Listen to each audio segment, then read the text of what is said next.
taste. Busting makes me feel good.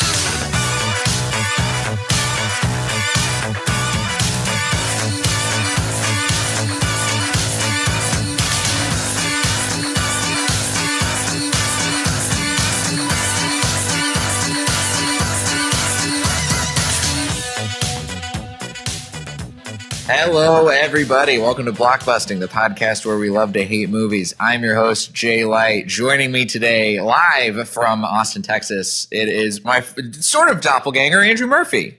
I know, man, right? Oh, dude. Got glasses going. When you had the long hair, that was definitely... I got mixed up for you last time I was in Austin. So yeah, man. They're like, hey. And I was like, hi. I had no idea who this was. And they're like, oh, I thought you were Andrew Murphy. That's like literally the only time I've been recognized for comedy, and it wasn't me. So that's kind of weird. That feels nice.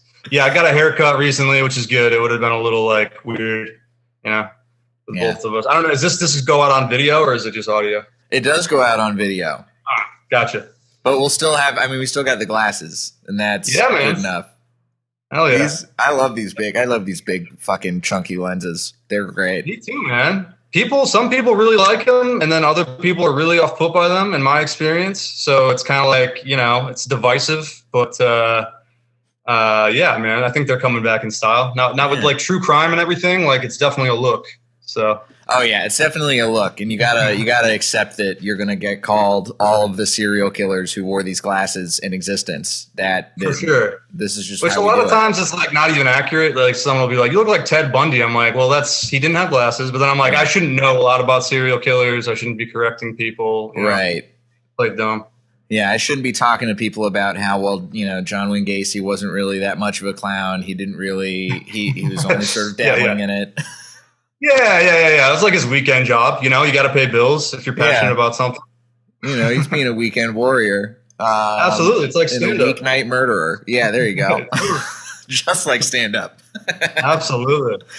Well, I'm excited to have you on because you have a movie that you wanted to talk about. And it's a movie I'm sure I probably would have watched it anyway because it's in the award season conversation. But I wouldn't have watched it so quick if it weren't for you, Andrew, and that is The Power of the Dog.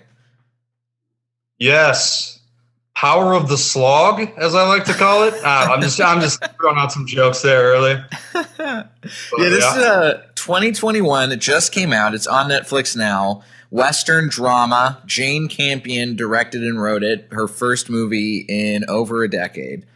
And it's got Benedict Cumberbatch, Kirsten Dunst, Jesse Plemons, Cody Smith-McPhee. You know, as of time of recording this is basically, and I'm sure it might still be the case whenever this comes out, it is basically the frontrunner for a lot of the Oscars right now. And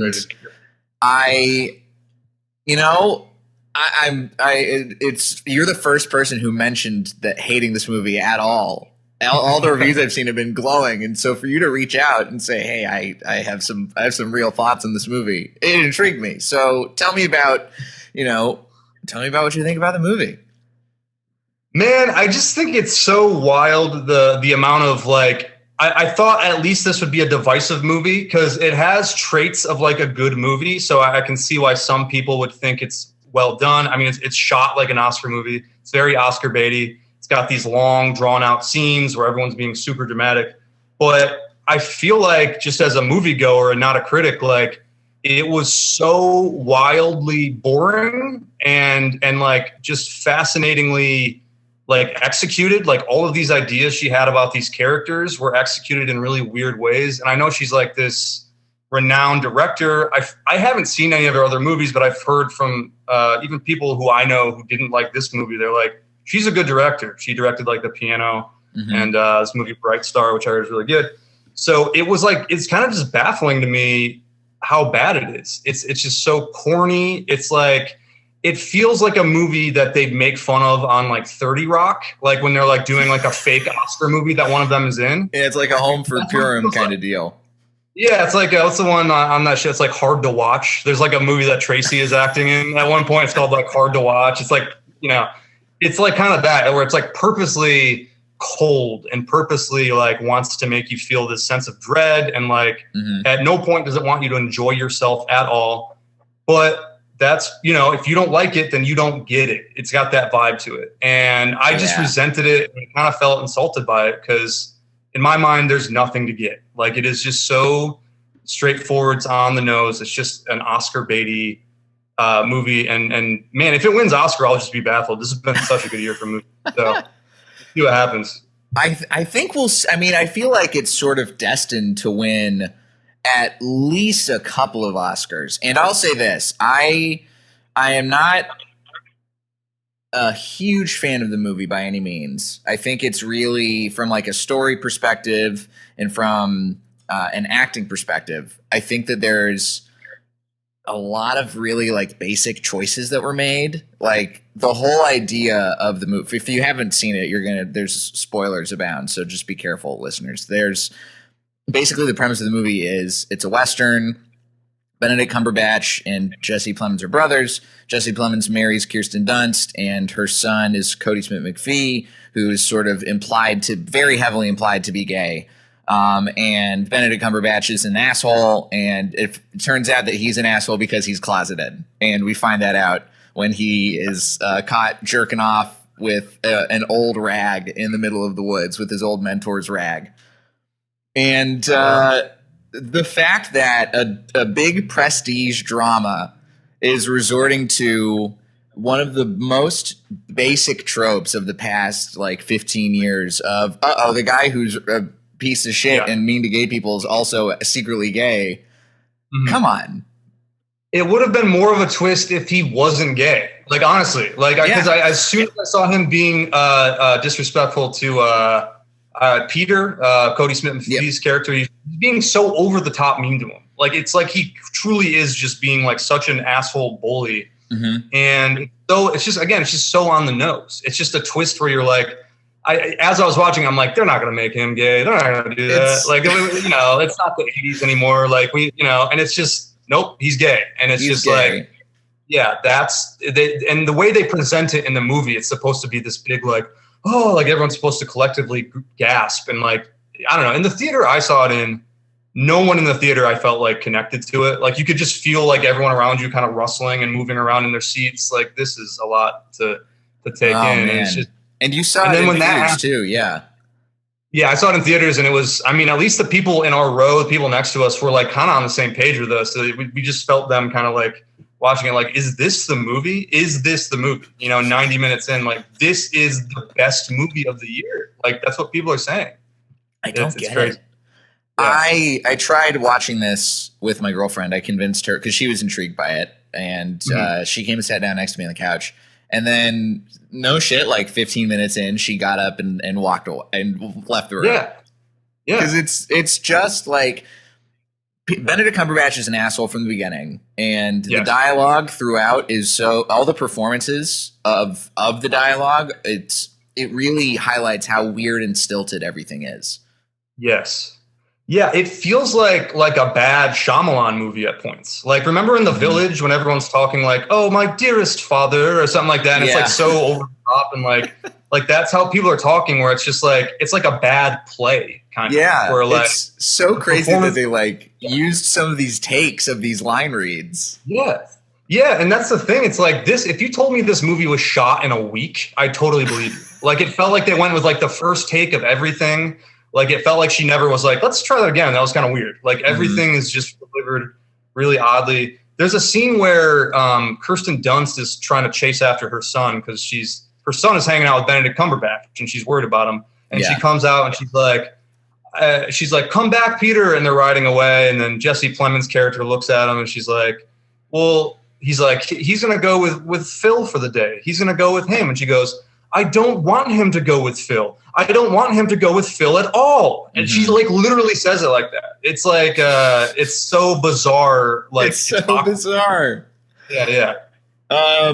We should definitely talk about, because I think one of the things besides the screenplay, which also is getting crazy lauded in Jane Campion for her direction, all of the acting in this movie is, people are pegging almost every single person of the four leads to get nominated and possibly win their categories. And baffling. Yeah. The person who I think makes the most sense out of all the performances is Cody Smith McPhee, but that's just because. But even like with his performance, it's still so like paint by numbers. It doesn't feel he's like there's anything. Gun to my head. Yeah, he's like gun to my head. If you have to pick someone to get nominated, I'm like, okay, I guess Cody Smith McPhee, because I genuinely feel like his performance is the only one in the movie that's not like outwardly bad and campy. Like he's kind of the most measured performer, but he's still. There's no way there's not 5 people who have been supporting actors who are better in the movie they're in than him. Right. Like there's no way he's in the top 5. I think the most egregious one to me conversationally is Benedict Cumberbatch. Me too. He is awful in this movie. I've never been a fan of Benedict Cumberbatch personally. I think he's a fine actor when he's playing brooding British guys. But so ham-fisted in this movie. He's so like, you can tell he thinks he's doing like a Daniel Day-Lewis level performance. Like you can feel like the corny method acting tendencies of his character, where he's just so like, I'm a cowboy, but he's just bad. It's like funny to me, and it's like literally downright embarrassing in moments in the movie. Like he'll give these monologues. First of all, he sounds like a British guy trying to do a cowboy. Yeah, he does not sound, for somebody who's supposed to be related to Jesse Plemons, their characters' voices sound nothing alike. There's not even the same accent. Right. And you can tell Jesse Plemons was on like Friday Night Lights. So like he kind of he can turn on a Southern accent. Like his is believable. He's a boring character, but at least he's like playing the part of a boring character. Benedict, it's like he sounds weirdly Irish. I don't know if you picked up on that, but there will be scenes where I did not pick up on that. I was just like, this guy's all over the place. So many moments. I think that might just be like when you mix a British and a Southern accent, that's what you get. Like there's just moments where there's a scene where him and Kirsten Dunst are alone together, and he goes like, "You're a cheap schemer." He says it like that. Like it's like so oddly. It's like, is he Irish now? Like what's happening? I forgot about that. Yeah, he does. It's weird. It is kind of Irish. I think, and this is the other thing too. It's like, I don't know how much of that is an acting choice, because there is an element of like, oh, he went to Yale. His character's supposed to maybe be sort of like Ivy League-ish. But that's the thing. It's like, even if you're going to have that be the reason why you have your character have sort of a non-standard accent in a Western, at least make it sound more American or more like overtly upper crust American, as opposed to this where it's all over the place. It doesn't feel like it's tied to anything. Yeah, it's wild. I mean, I don't even think I don't want to go on a whole thing about Benedict Cumberbatch, because this isn't like I hate Benedict Cumberbatch, but like he's been, anytime I've seen him play an American, he's laughably bad at doing any kind of American accent, including for me, Doctor Strange. I feel like when I watch that movie, he's very much like, or I just saw him in the new Spider-Man trailer, and he's just like, You're Spider-Man, Peter. Like he's just like talking like that weird, like forcing an American accent. You have opened the multiverse, Peter. That's what it is. Yeah. It's like it feels like he's painting himself to. It's painful for him to like do a different voice, and it's just such an odd casting choice. It's so and you're totally spot on about the method thing too, because I mean, I'm sure. You might have read some of the stuff about what he did to prepare for this role, and he did go, full like, I'm not going to shower for weeks at a time. Gave himself nicotine poisoning from smoking so many rolled cigarettes on set. I wish he had gotten lung cancer. That's too hard. But It is. I read that after the movie, and then like Kirsten Dunst and him didn't interact when they weren't shooting a scene together at all.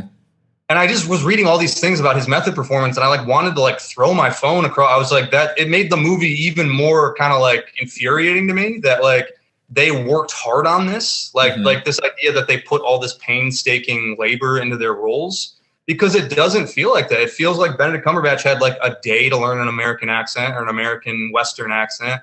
It felt like Jesse Plemons, it felt like he showed up day of, and they're like, you're just kind of a quiet Southern guy. Like he has like no emotion behind his character. Yeah. He's just like, he feels like confused throughout the movie. Like he doesn't know what the movie is. Like his character is so odd. But yeah, Benedict is hands down like so there's scenes where he has to have these big moments, like these big monologues, and I felt like embarrassed. Like there's this scene at the end where he's like confronting Cody Smith McPhee and George, and he's just like, you really think that you're, like you think she's the one, George? She's got alcohol stashed all over the place, even in the stinking alley. Yeah, he's like pacing around. He's pacing like it's a one-man show. Like, why are you pacing? There's no reason. Like it feels like he's doing this weird, like, I'm a cowboy thing. And it's like, dude, just be a normal person. Be a normal character. Yeah. It seems like this whole movie, Benedict Cumberbatch just kept trying to act in like a sketch about what an Oscar clip would look like. Yes. Exactly. It's just like, it just doesn't work. It's I think if the rest of his performance was as grounded as it is in the moments where he is talking to Cody Smith McPhee, who is, again, he's given the most grounded performance of the whole thing, and doesn't feel so like heightened melodrama. You know what I just thought about? This really, like, you remember, back to M. Night Shyamalan, you remember The Happening? Yes. When Betty Buckley goes, "You eyeing my lemon drink?" Yes. This whole movie, Benedict Cumberbatch kind of feels like he's doing like a Betty Buckley, like that kind of a performance. It's like such a it's so corny bad guy in a movie. And all these reviews I read are like, he's an enigmatic, charismatic, yet troubled soul. It's like, no, he's just a fucking asshole. Mm-hmm. He's being a bully the whole movie, and he's not an interesting asshole. He's not like fucking There Will Be Blood. He's not like Daniel Day-Lewis, whatever that character is. He thinks he's doing that, but it's like there are no layers to your character. You're just like he's like a bad hang. But everyone in the movie treats him like he's so magnetic. Like he has this posse of guys that follow him all around, and he'll say something that's not even funny, and then they'll just be like, "Woo! Oh man, you're so fun!" Like slapping their knee and stuff, and it's just it's bizarre. Yeah, I was reading, especially there's so much the critical lauding for Benedict Cumberbatch and also Kirsten Dunst to some degree too, who it seems read like what the 1930s explanation of what alcoholism is and decided to base her entire character off of that, and does nothing with any degree of realism except for, I don't know, not know how to play the piano, like lock up and freeze. That's really that's the most true thing she does. Which apparently used to be her job. Like she used to like play like piano for like what she calls the moving pictures. For the moving pictures. Which is just like hilarious. Like someone who didn't do any research. Like it's just like all the phrases are just taken from like the most corny. It's like Woody from Toy Story. It's like stuff like that. Like there's a snake in my boot. It's like just cartoony Western people. But yeah, that's what we should have called this movie. We should have called this movie "There's a Snake in My Butt." yeah. Honestly. Absolutely. I like that. I would have given it like 1 star extra if it even had like an interesting title. Cause like I'm searching for anything for this movie, but to get back on track, like, she plays alcoholism like it's dementia, like what you're saying, where it's like she becomes alcoholic more frequently throughout the movie. That's kind of like her arc or whatever. Right. And she's acting like she's like losing her mind. She's like acting like she has like old person mental issues, where she's like talking to her son and she's just like, I remember my teacher used to draw on the chalkboard, and it was so grating to my ears. She'd draw stars and she'd draw spades and she'd draw like, and it's just like she's like telling these weird long-winded stories, and it's like that's not what alcoholism is. That's not what alcoholism is. Yeah, I think she'd be more fun, if anything, which miraculously she's not. Like she's even more. Yeah, like, she's a fucking killjoy. Yeah, absolutely. Yeah, and there's not enough for somebody who like progresses to late stage alcoholism. There's not nearly enough vomit. Like there should be. There's only one scene of her puking, and it's in that stinking alley. There should be more puke in the bed. She collapses in a field after being totally lucid for the entire of this other scene where she's dealing with these Native American traders. Stupid. Yes. That's not how alcoholism works. So dumb. And even the way she faints, like, looks corny. Like, everything about these performances is bad. The smallest moments, the most normal mundane things they do, it feels so, it's like they're robots or something. And or aliens, like they don't know like how humans act. Like it's so, it has no real emotional connection to the audience ever. You never emotionally connect to any of these characters. Right.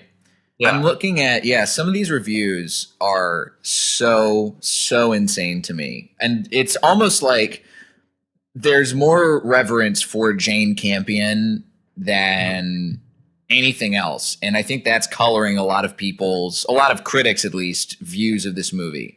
Like, people are saying that this is the perfect role for Benedict Cumberbatch, that he is doing, the best work of his entire career. It might be true, but I mean, that's more a testament to his career than anything. Like it could be. Yeah, I mean, there's stuff where they're saying, like, this is a line. This is from Vulture. This is from Bill Jabiri's review. So he talking here about Phil being an asshole to George and Rose, to Jesse Plemons and Kirsten Dunst. The ensuing psychological siege isn't subtle or subdued or symbolic. It's surprisingly savage. Phil's cruelty takes your breath away at times. We think we know who Phil is at first. Rough, judgmental, sadistic. But Campion doesn't do absolute villains, and there's a twitchy neediness to Phil, too, one the actor summons with almost supernatural precision. Wow. That's so wordy. And I mean, even if it was about a good performance, I'd be like, calm down. Like I didn't feel supernatural presence in the theater. But like, that's bizarre. I wonder if it's just, there's certain elements of this movie that are executed so poorly, like his performance included, where it's so bad that it almost circles around to being like fake subversive, like, this, almost like a David Lynchy kind of thing, but like done poorly, like not done well, where it's like everyone is making such weird acting choices and there's such weird story and directing choices that it's like she's like, everyone has the wool pulled over their eyes, where they just are like, I must not get it, and that makes it good. And it's like, no, there's nothing to get. It's just not good. Like everything. If I saw this in any other movie, I would say the same thing. Oscar nominated or not, it's. So that's crazy to me. Yeah, I think if this movie could really only, in my mind, go two directions and be anywhere close to at the level of like Oscar love that it's currently seeming to be getting, which is if it was a little bit more grounded, or not even a little bit more grounded, I think probably a lot more grounded, or if it went full blown melodrama. Like if everybody was hysterical the entire time, then at least everybody's on the same level. At least you don't have to deal with Benedict Cumberbatch coming in at an 8 with a bad performance and being like somewhere in the 8 to 10 range. And then Kirsten Dunst doing her version of that. And then Cody Smith-McPhee and Jesse Plemons just kind of like showing up and giving okay work and just like reading lines. I love Jesse Plemons. I really like him as an actor. And it's so annoying to me that his character is the least important in the whole movie. Like his character has no development. You never know why he really feels anything about anything. You don't, I mean, like, you don't know if he likes Rose because like why he likes Rose. You don't know why he has this emotional scene where they're like dancing on their first date and he starts crying and he walks away, which is literally the scene where I was watching this with my girlfriend in the theater, and we didn't make any notions that either of us weren't liking this movie until this moment where he walks away. And I look at her and we like kind of laugh a little bit. And I just go like, this movie sucks ass, right? Like and she goes like, yeah, totally. Like we didn't cue each other up at all. Like we were both just like, this is so bad. But yeah, I agree that like there's only two kinds of performances, and it's like either way over the top or like almost like autistically like unemotional in any way, you know what I mean? Like where they just, and that's kind of like Jesse Plemons and Cody Smith-McPhee have like no emotion. They're so dry. Yeah. And then Kirsten Dunst and Benedict Cumberbatch are just like, they're just hammy. And it's like, it's kind of like if the movie had acknowledged that it was campy, if it did a better job of doing that, I might have enjoyed it more, but it really takes itself seriously. It expects you to take it seriously. Yeah. And be moved by it, which is insane. That's the thing. Like, I don't understand how anyone, especially because there's so many people who talk about in the reviews, they talk about the twist, right? Like, we have, at the very, everybody, the first, there's a couple twists too. The first twist is a barely disguised twist. It's so telegraphed, but it's like we said, it's that Benedict Cumberbatch's character Phil is closeted. And so once Peter finds this out, they start hanging out. There's some tension between them, some of it romantic, some of it not. And this is a quote from Richard Roper's review, actually. Eventually, we begin to see Peter in a different light, and Phil does as well, taking the lad under his wing, teaching him to ride, working on a special rope for him. We think we know what's transpiring between these two until we don't, and let's just leave it right there. Oh my God. That when I saw that he reviewed it well, I was like, that's disrespectful to your dad, right? Like I feel like your dad is like turning in his grave. Like, cause I think that honestly, Roger Ebert wouldn't have liked this movie because he's not like trying to play the game. He's just like, he either likes it or he doesn't. But yeah, that's insane that like anyone thinks that that's revealing at all. Yeah. That he turns out to be gay. It's foreshadowed just by the fact that he's so clearly closeted and like, he has that closeted rage that we've seen in movies before. Right. But there's also this guy named Bronco Henry that he keeps talking about throughout the whole movie. And he's not related to him. Everybody's like, yeah, Bronco Henry. Yeah, sure. Of course. He mentioned he has like 5 to 10 monologues about. He has a shrine, a literal shrine to Bronco Henry in their stables. He brings it up without any like lead in, they'll just be having pancakes or something. We'll be like, yeah, Bronco Henry, whatever. Like he just brings up Bronco Henry all the time about how he loved hanging out with Bronco Henry. They had this bond. So like that too, you're just like, okay, Bronco Henry was his past lover. It's obvious. It's so obvious. Right. And it's just crazy to me that this is like this feels like the script feels like a student film, or it feels like a first screenplay to me. Like if a friend handed me the screenplay, I'd be like, hey man, it's okay, but like maybe you should have like 9 less Bronco Henry monologues. Like every 2 pages that happens. Like, some of this dialogue, it feels like you just watched like an old like John Wayne movie and just stole the dialogue from that. Like not even ones. Like, yeah, it's crazy. I think, and part of the problem too is that I think this might come a little bit with Jane Campion having not made a movie in so long. Mm-hmm.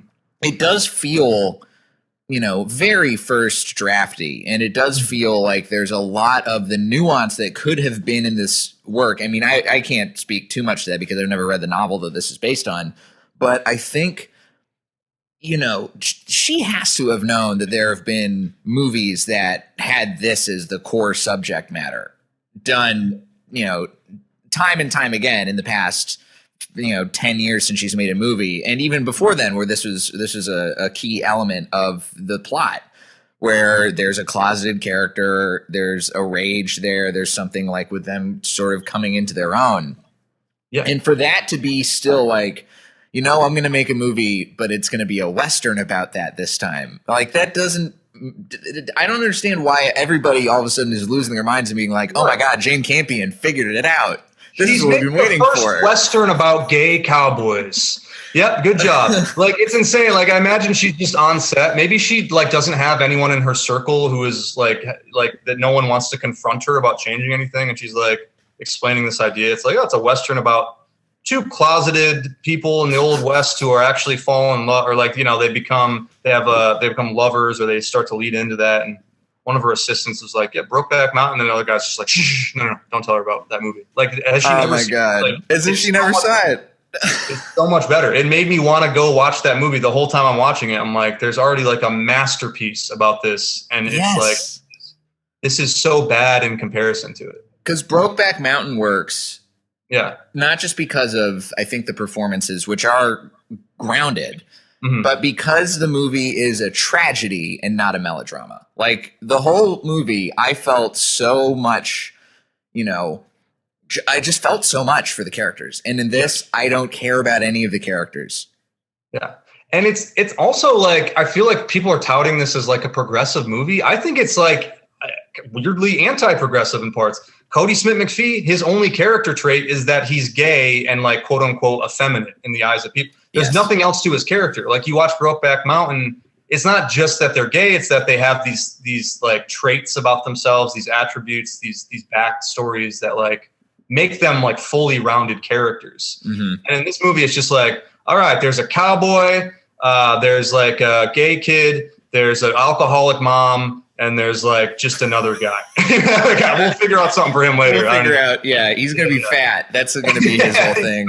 He's not even that fat. No, he's Hollywood fat. Oh man, he's chunky. He's husky. Benedict Cumberbatch calls Jesse Plemons George.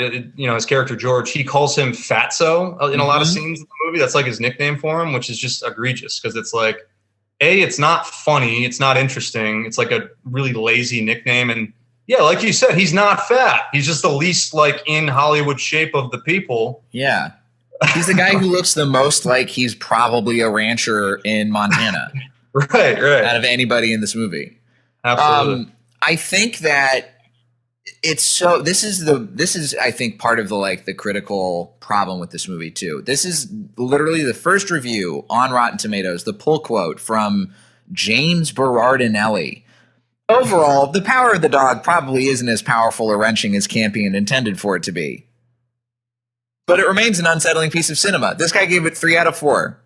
Dude, this is what I'm saying. I'm starting to wonder if there really is. I've never been like a conspiracy theorist guy about reviews and like the Hollywood Oscar circuit, but like a lot of the reviews I read, they mention really negative things about the movie, and then it's still like, but it's amazing, it's a masterpiece, and it's like that for example, he's basically saying like there's nothing subtle about anything here.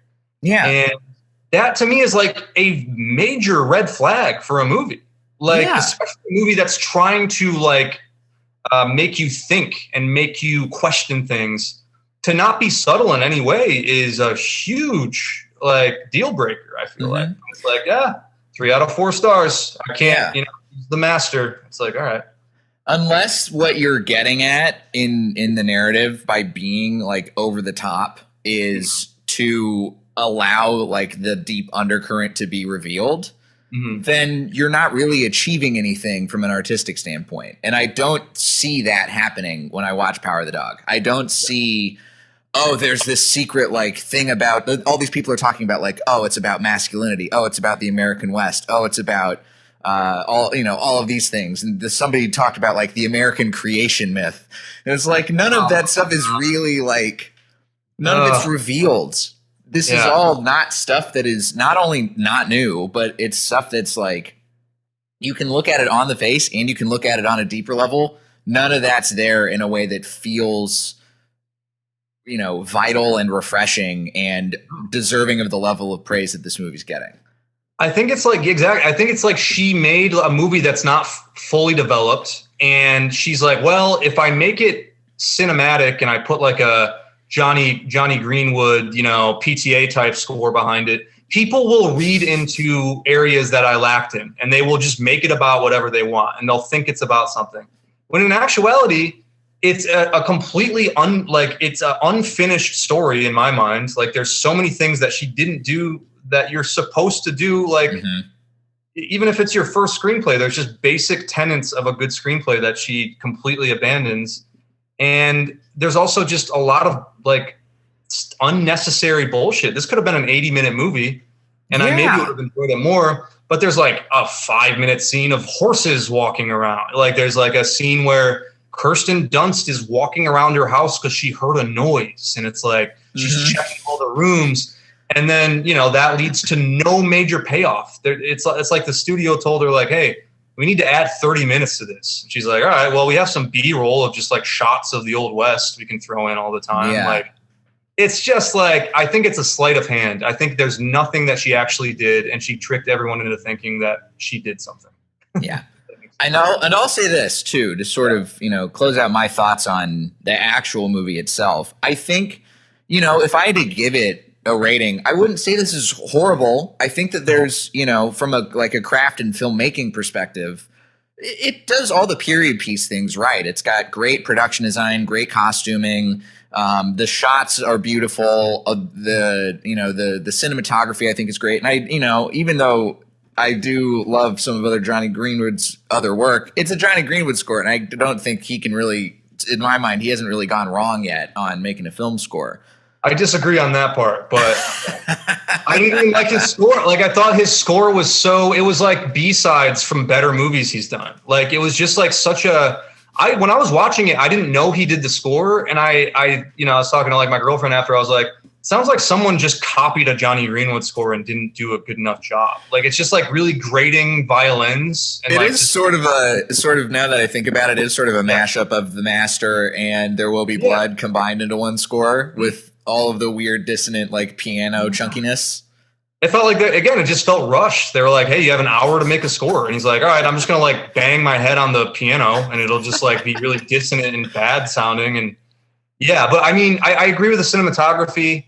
But my thing with the cinematography is that they shot this in like New Zealand, like these beautiful natural landscapes, and it's like, is it really that hard to get Hollywood professional level cameras on a beautiful landscape and make it look cool? Like, I almost felt like she used these like big, sweeping shots of the countryside as like filler because like she didn't have an interesting story. And there's just like, there is cool shots, but it's like, I mean, this is a beautiful landscape. I could go there with my iPhone and probably get some cool footage. Like, so I'm not. Yeah, I would say if I had to pick something, I do agree that like, cinematography is good. It looks pretty. It does look pretty.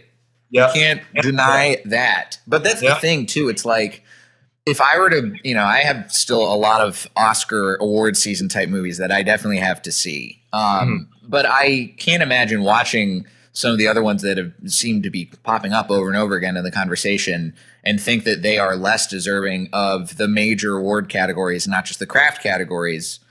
Like I know you've seen a couple of the ones that are sort of big, the sort of tent pole ones that people are talking about right now. Yeah. What do you think people should be going out to watch instead of popping Power of the Dog on Netflix? Oh, just anything. I mean, so there's definitely a few that come to mind that are like standouts, but I think this has been I actually think it's been a really good year for movies. Like, there's so many good movies this year. And there's movies that aren't even in the Oscar conversation that I think are like better. I think for one, there's a movie that I think is similar, like conceptually to this movie that does everything way better. And that is The Last Duel, which is not getting a lot of Oscar attention. Oh yeah. The Ridley Scott movie. A Ridley Scott movie about it's like a Me Too story in the 1400s, and it's got knights and it's got action and it's like got a very progressive, forward-thinking message. It's acted beautifully. It also does something that this movie does way better, which is it's separated in acts, which Power of the Dog is separated in like 5 acts, but there's like no reason for it to be separated. Oh yeah, I don't understand why it's like she didn't know how to end the scene, so she's like, Act 3 is over. It's like she didn't know how to like transition. Last Duel is like, it's 3 or 4 acts and it's like really creative how it's separated. It was a very cutting edge story. I don't know if Ridley Scott just pissed someone off in the Academy, but like that's getting nothing. Yeah. And it's entertaining as hell too. It's not boring ever. Like, it's just really entertaining. Okay. But I think that's great. I think Belfast, I know is up there in like maybe top 3 potential. Yeah. Oscar. I've heard a lot of good things about Belfast. And it's like that's also a very Oscar bait type movie. Like, you can feel them like kind of lobbying for an Academy Award with it, but like I forgive it because it's just really well done. Like, it's just really well done. It's a compelling story. Takes place obviously in Belfast in the 60s, and it's really good. And me and my girlfriend went to see King Richard the next day, the Will Smith. Which is another one that's very much in the conversation. And and it was so refreshing. It just finished, and I was like, "Oh man, a good movie! Like, it's not that hard." They just did all the right things. Will Smith is amazing. I think he should get the Oscar. If Benedict gets the Oscar over Will Smith, I'm gonna throw my phone at the TV. It's a travesty. Like, it's even if this movie wins Best Picture, it's like I think we'll look back at it as time passes as like Crash level undeserving Best Picture movie in a year full. There's so many good movies this year. So. There's a lot. I know. Yeah. I mean, like I still have to see a lot, but my current favorite movie of the year is Titan, which I do not think is going to get nominated for anything except for maybe foreign language. Oh, I mean, it's totally bonkers. And my taste in movies is so like it's the right kind of like weird insane kind of movie for me, but it's so, I mean, the movie's just, it balls to the wall crazy from like start to finish.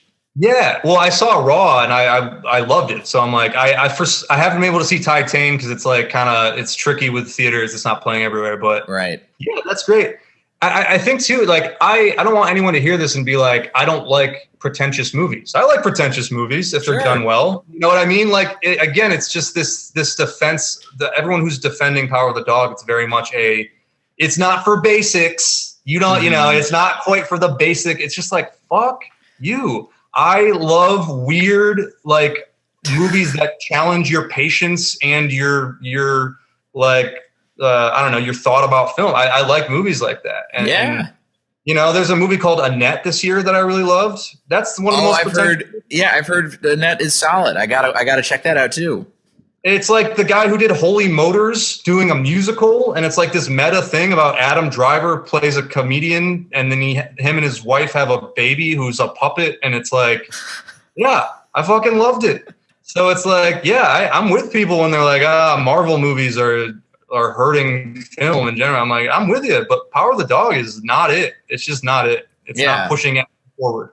Power of the Dog is just another kind of basic. Yeah, like absolutely. It's you know what it is? I've said this recently when I was doing an episode. It's like art house cinema for people who don't know what art house cinema really actually is. Yes, absolutely. It's something that you can watch and be like, oh, I like Power of the Dog. It's a brooding drama set in the wet, you know, but like there's no substance there. It's all surface level, like things that people can enjoy. It's all surface level. Like there's nothing deep about it. And it's like dramatic to say this, but I kind of felt like when I was in the audience, I like kind of felt like insulted. I felt insulted that they think I'm so dumb that these big turns, these big moments are supposed to make me just knock me off my feet and I'm just going to be blown away by it. Like it felt like her being like, this will make those idiots like feel something, you know? And it didn't feel like personal, and I felt like the movie didn't like me. Like it didn't take my time seriously. Even with Cody Smith-McPhee at the very literal last shot of the movie, turning to camera, smiling after it is blatantly revealed that he engineered the death of Benedict Cumberbatch. That smile, that like, I did it. That's the Jane Campion on-screen moment where she's like, we did it. It's similar to when Leonardo DiCaprio looked the camera right in the eyes at the end of The Revenant, and you're like, okay, I know you did it. You made the movie.